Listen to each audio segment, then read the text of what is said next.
Christine is far better off with us until the divorce is final. Well, if you're all in accord, then I will, I'll have both the divorce agreement and Temporary custody. the papers drawn up granting your parents temporary custody of the tax receipts. As long as you're sure.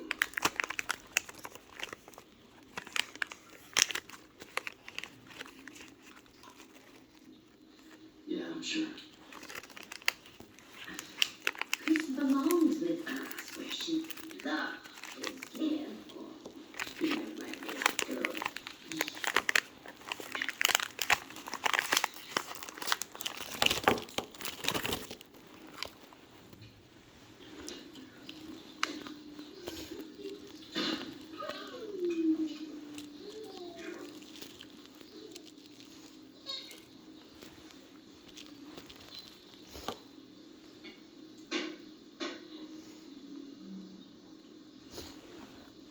You supposed to be doing that?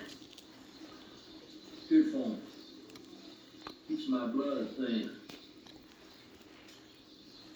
Mom tells me you ain't been feeling so good. Yeah, well, I'm not getting any younger, son. As long as I can still go fishing, all is well with God's world.